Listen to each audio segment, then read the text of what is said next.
이번 주 8월 15일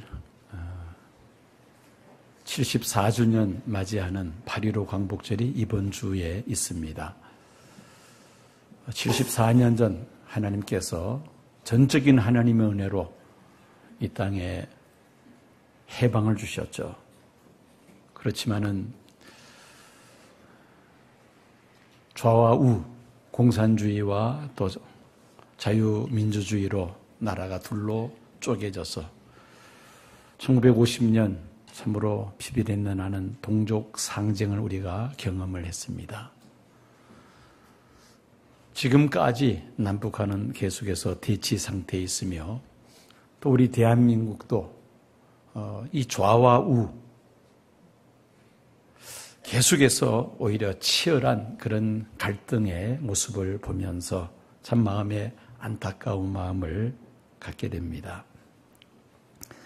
나라가 또한 여러 가지로 지금 어려운 상황에 처해 있습니다. 이러한 때에 오늘 우리가 느헤미야 1장에 나타난 느헤미야의 기도를 우리가 살펴보면서 정말 국가를 위한 느헤미야의 기도를 우리가 잘 알고 또 본받는 시간이 되었으면 합니다. 남유다 왕국이 바벨론에서 멸망당한 것은 주전 586년이었습니다. 바벨론이 유다 왕국을 세 차례에 걸쳐서 공격을 하죠. 주전 606년, 그 다음에 598년, 그리고 586년 세 차례에 걸쳐서 예루살렘을 공격합니다. 마침내 예루살렘은 함락이 되고 유다 나라는 완전히 망하고야 말았습니다. 전쟁에서 살아남은 사람은 바벨론의 노예로 붙잡혀 갑니다. 그러나 주전 539년에 바벨론이 메데파사 연합군에 의해서 멸망함으로 예레미야 선지자가 예언한 대로 70년 만에 바벨론의 포로로 붙잡혀 갔던 이스라엘 백성들은 다시 예루살렘으로 돌아오는 놀라운 기적이 일어나게 됩니다. 세 차례에 걸쳐서 유대인들이 예루살렘에 귀환을 합니다. 주전 536년, 그리고 458년, 그리고 444년 세 차례에 걸쳐서 바벨론에 살던 이스라엘 백성들이 다시 예루살렘에 돌아와서 나라를 재건하게 됩니다. 첫 번째가 유다 총독 스룹바벨과 대제사장 여호수아의 인솔 아래 1차 귀환이 이루어지는데 그들이 한 일은 예루살렘 성전을 재건하는 일이었습니다.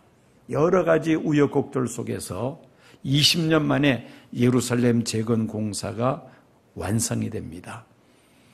그리고 두 번째로 주전 458년에 율법학자인 에스라가 귀환해서 이스라엘 백성들에게 율법을 가르치며 영적 대각성 운동이 일어나게 됩니다.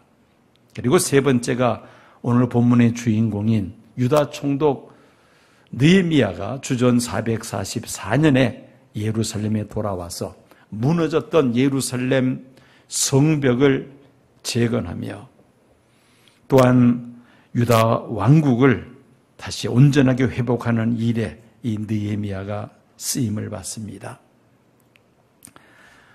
오늘 우리가 읽었던 말씀은 느헤미야의 기도입니다. 당시 페르시아 제국의 왕실의 술관원장으로 있던 느헤미야, 예루살렘을 방문했던 느헤미야의 형제 하나니와 그 일행으로부터 당시 예루살렘 성이 허물어져 있는 그 상태에 대해서 보고를 받습니다. 성벽들은 무너져 버렸고 성문은 다 불타버린 그런 상황에서 보수를 하지 못하는 참담한 상황을 이야기를 듣습니다. 성문은 마치 집 성벽은 마치 집의 울타리와 같고 성문은 집 대문과 같습니다. 여러분, 집 울타리가 허물어져 있고 집 대문이 부서져 있다면은 밤에 편히 잠을 잘 수가 없죠. 언제 도둑이 들어와서 세간살이를 도둑질하고 사람들을 해칠지 불안해서 살 수가 없을 것입니다. 성문이 불타고 성벽이 허물어져 있는 상태 그대로 남아있다는 것은 언제 또다시 주변 민족으로부터 약탈을 당할지 알 수 없는 그런 상황 속에서 하루하루 불안하게 살아갈 수밖에 없는 예루살렘 성에 거주하고 있는 유대인들이라는 것입니다. 이스라엘의 수도인 예루살렘이 이 정도면 뭐 다른 곳은 더 이상 말할 필요가 없을 것입니다. 늘 불안하게 하루하루를 살아야 하는 그런 상황이라는 것이죠. 이스라엘이 예루살렘 성벽을 재건하지 못하는 것은 재건할 능력이 없어서 의지가 없어서가 아니었습니다. 주변 여러 나라 민족들이 성벽을 재건하지 못하도록 계속해서 회방했기 때문입니다. 만약에 이스라엘이 성벽을 재건하고 성문을 견고히 달면은 그들이 자유롭게 그 예루살렘 성을 약탈할 수가 없는 것이죠. 그뿐만이 아닙니다. 성벽을 재건하고 성문을 달므로 인하여 이 이스라엘 백성들이 이전처럼 또 강대해져서 주변 나라와 민족들을 위협할 수 있다는 그 가능성 때문에 이스라엘이 성벽을 재건하지 못하도록 계속해서 회방을 했던 것입니다. 그러므로 인하여 이스라엘은 무장 해제당한 채 주변 여러 나라들의 노략거리가 되었고 조롱거리가 되었던 것입니다. 이 이야기를 듣고는 느헤미야가 기도를 합니다. 2절 말씀 4절 말씀 보시기 바랍니다. 내가 이 말을 듣고 앉아서 울고 수일 동안 슬퍼하며 하늘의 하나님 앞에 금식하며 기도하여 예루살렘 성의 그 황무함을 이야기 들은 느헤미야는 자기 조국 이스라엘을 위하여 기도하는데 슬퍼하며 울며 금식하며 기도하였다고 성경은 기록을 하고 있습니다. 여러분, 이 금식 기도는 언제 하게 되죠? 우리 마음에 그만한 간절함이 있을 때에 금식하며 기도합니다. 이 식욕은 본능적인 욕구인데 이 식욕을 절제하면서 기도한다는 것은 그만큼 하나님 앞에 간절하게 매달려 기도한다는 것을 의미하죠. 느헤미야가 예루살렘 성을 위해서 금식하며 기도에 전념했다는 것은 그만큼 느헤미야가 이스라엘을 사랑하며 사모했다는 말입니다. 영웅은 두 개의 눈을 갖고 있다는 격언이 있습니다. 큰 인물은 자기만을 생각하는 그런 졸장부가 아니라 남의 사정도 내 일처럼 배려할 수 있는 또 다른 눈을 갖고 있는 사람이라는 말입니다. 느헤미야는 페르시아 제국에서 태어난 유태인입니다. 그는 당시 페르시아 제국의 왕실에서 왕이 마시는 술을 관리하는 책임자였습니다. 왕의 술을 관리하는 술 관원장이 뭔 대단한 자리냐라고 생각을 할 수도 있겠습니다만은 그 술 관원장은 개인적으로 왕과 수시로 대면해서 왕과 자유롭게 대화할 수 있는 그런 위치입니다. 즉, 술 관원장의 지위는 막강한 영향력을 행사할 수 있는 그런 위치였다는 것이죠. 비록 느헤미야가 유대인이었지만은 페르시아 제국의 왕실에서 술 관원장으로서 높은 관직에 앉아 있으므로 그는 권력과 명예를 소유한 성공한 유태인임에 틀림이 없습니다. 부족할 것이 없는 참으로 풍요로운 삶을 누리면서 인생을 마음껏 즐기며 살 수 있었을 것입니다. 아무것도 아쉬울 것이 없는 느헤미야가 자신의 조국 예루살렘 성을 위하여 수일 동안 금식하며 하나님 앞에 기도했다는 것은 그만큼 그가 예루살렘 성을 사랑하며 그의 조국 이스라엘을 사모했다는 말입니다. 느헤미야의 기도의 내용을 보면은 자기 조상들의 죄를 회개하면서 기도합니다. 6절, 7절 말씀입니다.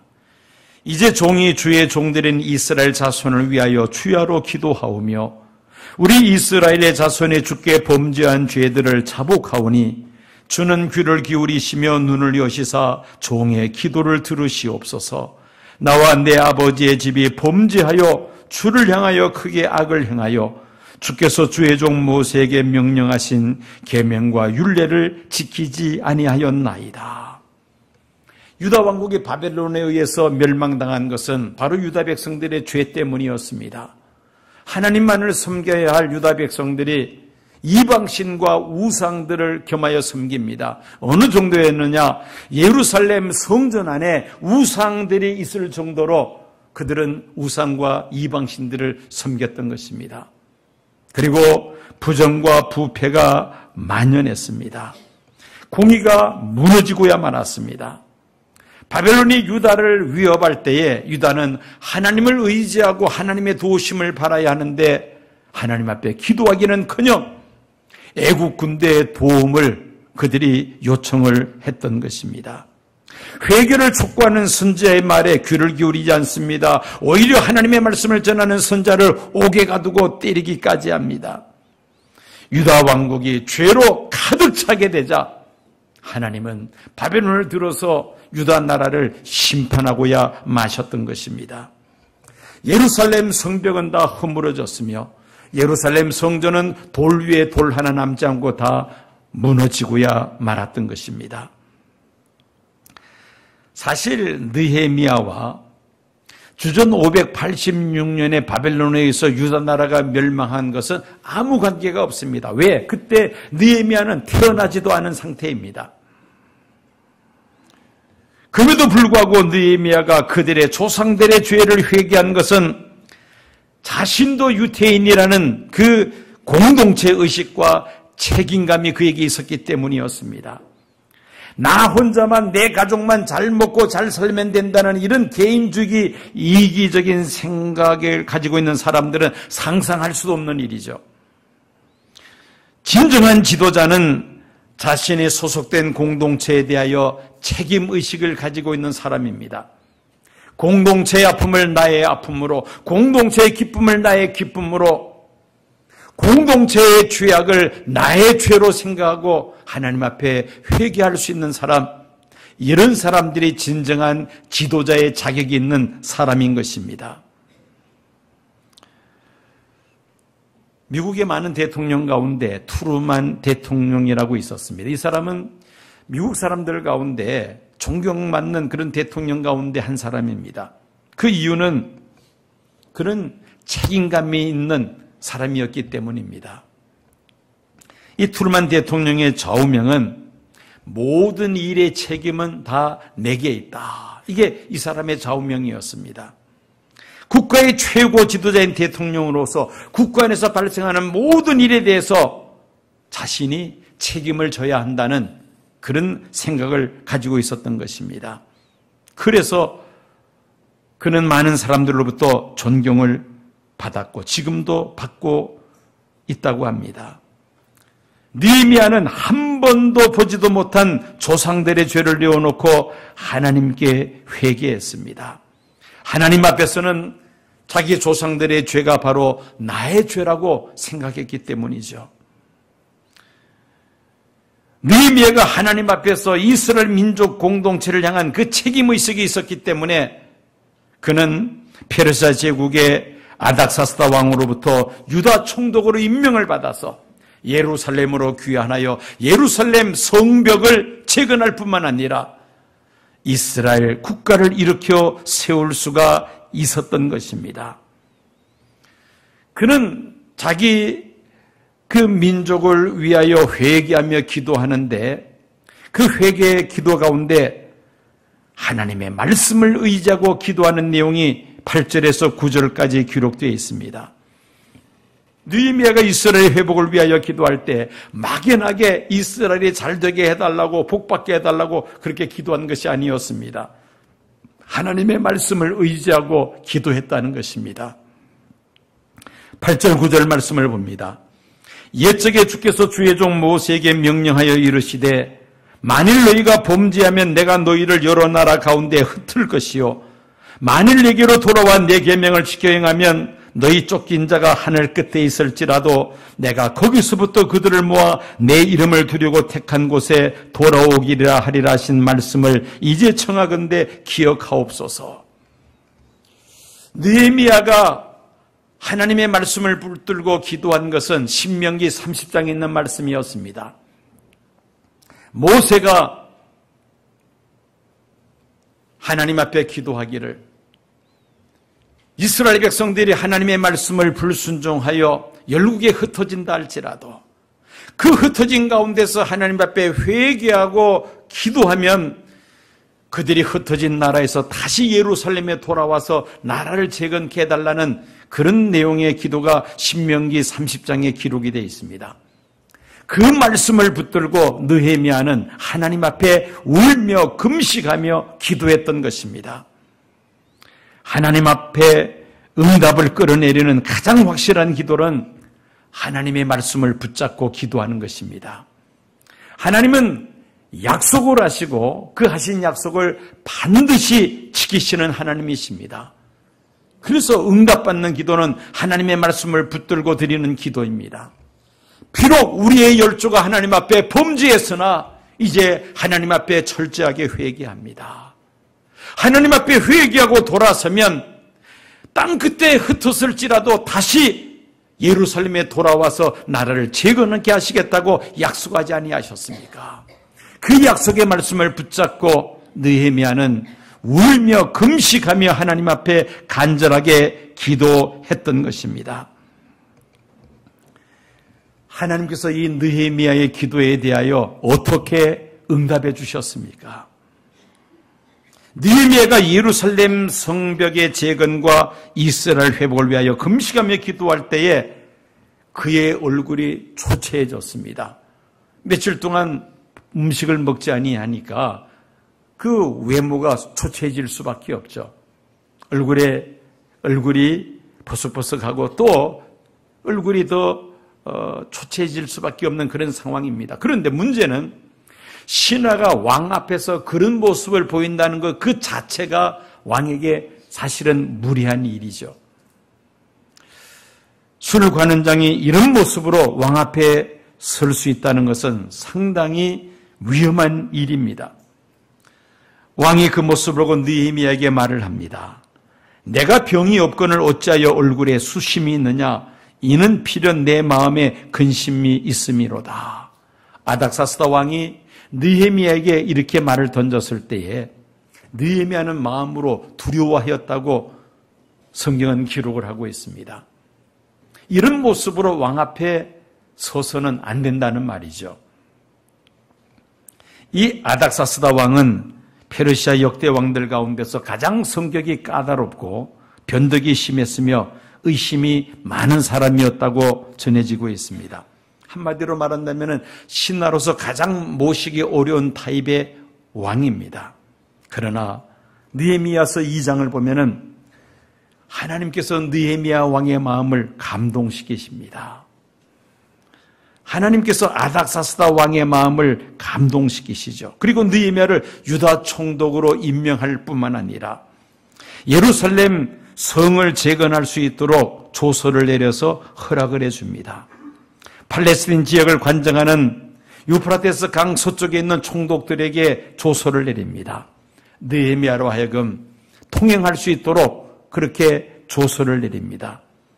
왕의 살림 감독이었던 아삽에게 또 조서를 내려서 예루살렘 성문 재건과 느헤미야가 살 수 있는 집을 지을 수 있도록 필요한 목재를 공급해 주라는 명령을 내립니다. 뿐만이 아니었습니다. 느헤미야가 부탁하지도 않은 느헤미야가 페르시아 제국에서 예루살렘까지 안전하게 이동할 수 있도록 군대 장관과 마병들을 붙여서 호위하게 합니다. 하나님께서 왕의 마음을 감동시키셔서 이렇게까지 하게 하셨던 것입니다. 느헤미야는 왕의 이러한 조치에 대하여 2장 9절과 18절에 두 번이나 이렇게 고백을 합니다. 하나님의 선한 손이 나를 도우심으로 왕이 허락하였다고 그렇게 고백을 합니다. 하나님의 선한 손이 나를 도우심으로 인하여 내가 왕의 허락을 받아서 예루살렘에까지 오게 되었다는 것이죠. 느헤미야가 예루살렘 성의 참담한 소식을 듣고 금식하며 그들의 조상들의 죄를 회개하며 울며 금식하며 하나님의 약속의 말씀을 붙들고 기도할 때에 하늘에 계신 하나님께서 느헤미야의 기도를 들으시고 예루살렘 성벽을 재건할 수 있는 길을 활짝 열어주셨던 것입니다. 느헤미야는 페르시아 제국 아닥사스다 왕의 허락을 받아 유다 총독의 신분으로서 페르시아에서 예루살렘으로 귀환하기를 원하는 유대인들을 인솔하여 세 번째 예루살렘 성으로 귀환을 하였습니다. 비록 왕의 허락을 받아 예루살렘으로 귀환했습니다마는 성벽 재건 사업은 그렇게 쉬운 일은 아니었습니다. 왜냐하면 외형적으로는 사마리아 군대 장관 산발락과 그를 추종하는 무리들의 습격 위협이 있었고 내부적으로는 이스라엘이 세금과 부채의 경제적 이중고 속에서 성벽 건축은 이스라엘 백성들에게 매우 부담스러운 일이었습니다. 유다 귀족들도 비협조적인 상황이었습니다. 그럼에도 불구하고 느헤미야는 흔들림이 없이 52일 만에 24km에 해당되는 그 성벽을 온전하게 재건을 하게 됩니다. 느헤미야는 성벽 재건으로 끝나지 않았습니다. 에스라에 의해서 시작되었던 영적 부흥운동, 종교개혁이 이스라엘의 온전한 회복으로 결실을 맺을 수 있도록 수년 동안 총독으로서 그 고난을 가지고 계속해서 백성들을 동원해서 종교개혁을 온전히 이루게 합니다. 그 유명한 초막절 수문 앞 광장 부흥회를 통해서 모든 유다 백성들이 하나님과의 언약을 지키기로 서약을 하게 함으로 인해서 이스라엘이 영적으로 다시 일어설 수 있는 그 발판을 느헤미야는 마련하였던 것입니다. 오늘 제가 이 느헤미야의 기도에 대해서 설교를 하는 것은 우리나라가 지금 마치 느헤미야 시대처럼 우리나라가 총체적으로 지금 어려운 국면에 처해 있습니다. 경제적으로 끊임없이 지금 추락을 하고 있는 상황입니다. 북한의 김정은은 북한을 비핵화 협상의 무대로 끌어내려는 대통령을 비웃으면서 미사일로 연일 지금 도발을 하고 있습니다. 일본은 징용 배상 문제를 경제 보복으로 현 정권을 압박하며 흔들고 있습니다. 중국은 북한의 핵 문제에는 별 관심이 없이 한국이 미국 편에 서지 못하도록 계속해서 견제구를 던지고 있습니다. 미국의 트럼프 대통령은 자국의 경제와 안보를 항상 최우선시하므로 미국의 핵 우산 아래에 있는 이 한국은 늘 불안해할 수밖에 없는 그런 상황에 처해 있습니다. 나라가 이렇게 어려움에 처해 있을 때에 우리는 절망하고 좌절하고 낙심하며 이 어려움 앞에 무릎 꿇을 것이 아니라 이 모든 것을 주관하시는 하나님 앞에 무릎을 꿇어야 할 줄로 믿습니다. 19세기 말과 20세기 초 세계 4대 정치가는 영국의 빅토리아 여왕, 그다음에 독일의 비스마르크, 그다음에 청나라의 이홍장, 그리고 일본의 이토 히로부미였다고 합니다. 이 네 사람이 19세기, 20세기 세계를 좌우하는 그런 정치가였다는 것입니다. 동방의 비스마르크라고 불렸던 이토 히로부미가 독일을 방문한 적이 있었습니다. 기세등등한 독일군의 사회를 받게 되었을 때에 이 비스마르크가 이토에게 이렇게 말을 합니다. 우리 군대는 하나님 외에는 두려워하지 않습니다. 우리 군대는, 독일 군대는 하나님 외에는 두려워하지 않습니다. 그랬더니만은 이 이토 히로부미가 독일에게 지기가 싫어서 일본 군대는 하나님도 두려워하지 않습니다. 이렇게 말을 하는 것이었습니다. 일본 군대는 하나님도 두려워하지 않습니다. 이때 비스마르크는 측은한 듯이 이토 히로부미를 바라보면서 이렇게 말을 했다고 합니다. 하나님을 두려워하지 않는 것이 자랑인 줄 압니까? 하나님을 두려워하는 군대가 진정 강한 군대입니다. 비스마르크가 이토에게 했다는 말입니다. 그렇습니다. 하나님을 두려워하는 군대가 가장 강한 군대가 될 줄로 믿습니다. 우리는 어떤 고난 앞에서도 결코 무릎 꿇는 사람이 되어서는 안 됩니다. 파스테르는 자신이 소아마비를 앓았기 때문에 왁진을 개발하게 됩니다. 월트 디즈니는 청년 시절에 갈 곳이 없어서 예배당 창고에 기숙하면서 그림 공부를 하는데 그 예배당 창고에 돌아다니는 쥐를 보고 미키마우스라는 유명한 그림을 그때 그리게 되죠. 로빈슨 크루소라는 소설을 쓴 다니엘 데포는 무려 출판사 20군데를 다니면서 출판을 의뢰했지만 다 거절당하고야 말았습니다. 그런 수모를 겪으면서도 그는 꿈을 포기하지 않았습니다. 네덜란드 격언에 바이킹은 북풍에 시달릴 때 큰 배를 만들었다는 그런 말이 있습니다. 북풍에 시달리면서 그 풍랑에 침몰하지 않는 배를 만드는데 그렇게 크고 견고한 배를 만들 수 있었다는 것입니다. 만약에 북풍이 없었다면 그런 배를 만들 수가 없었다는 말이죠. 역사는 언제든지 역경을 딛고 일어서는 사람들에 의해서 세워지는 것입니다. 그러므로 우리는 어떤 시련과 역경 앞에서도 무릎을 꿇어서는 안 됩니다. 오히려 하나님 앞에서 무릎을 꿇으면 그 어떤 역경과 시련도 넉넉히 헤쳐나가게 될 줄로 믿습니다. 오늘 오후에 도봉구 기독교연합회 주최 도봉구 인권조례 폐지를 위한 연합기도회를 가지게 될 것입니다.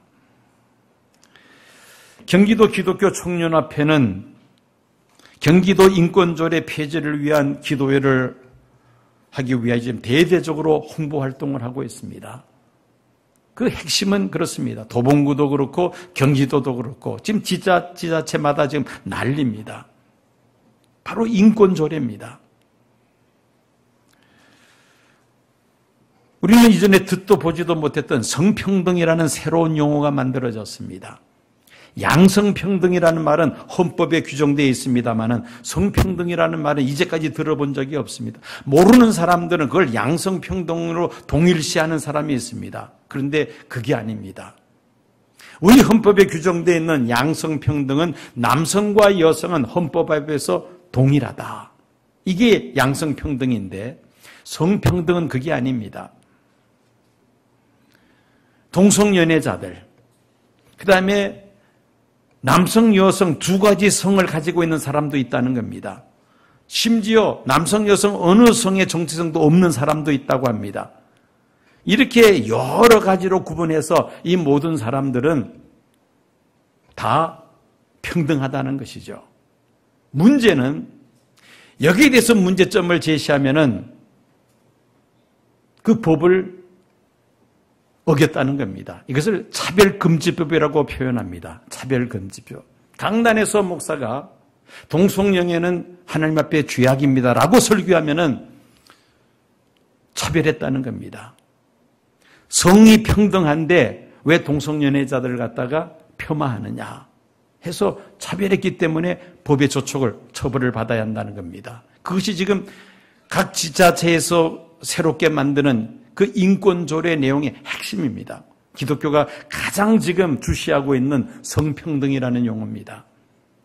양성평등은 헌법에 규정이 되어 있습니다. 헌법에도 없는 것을 지자체에서 성평등이라는 단어를 만들어서 이 동성연애에 대해서 차별하지 말라는 거죠. 이것이 국가인권위원회에서 지금 하는 일입니다.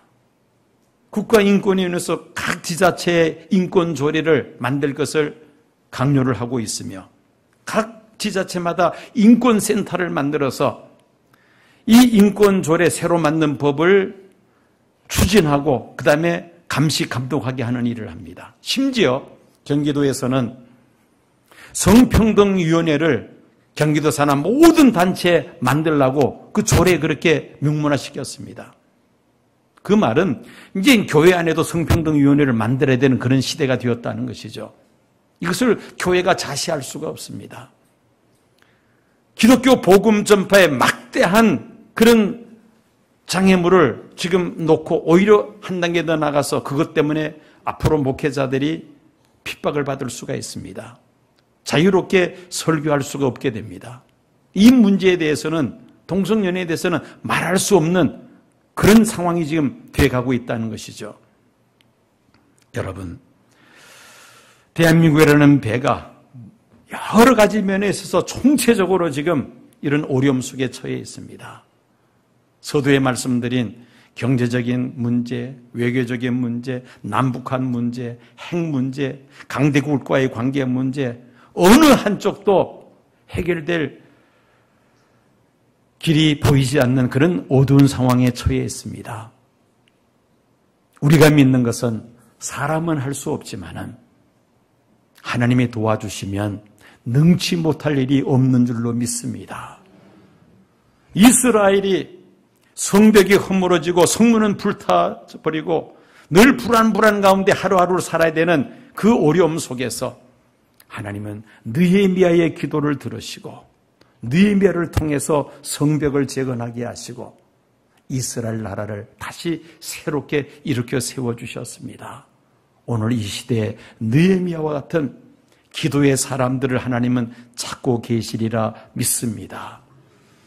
지난주 월요일부터 새벽마다 느헤미야서를 강의하고 있습니다. 저는 이 느헤미야서를 읽으면서 아주 강력한 그런 마음의 압박을 받았습니다. 이제는 교회가 정말 나라와 민족을 위하여 기도할 때이구나. 기도할 때, 해야 될 때 우리가 잠자고 있으면은 우리는 그 책임을 하나님 앞에서 면치 못할 것입니다. 느헤미야 한 사람의 그 기도를 하나님께서 들으시고 예루살렘 성벽을 재건하며 이스라엘 나라를 회복하였듯이 우리들도 나라가 총체적인 난관에 빠져 있을 때에 정말 하나님 앞에 무릎을 꿇고 하나님 앞에 기도함으로 하나님의 도우시는 하나님의 선한 손에 도우심을 힘입어서 이 나라가 다시금 일어서고 회복되는 하나님의 놀라운 역사가 일어날 수 있도록 기도해야 할 책임이 우리에게 있는 줄로 믿습니다.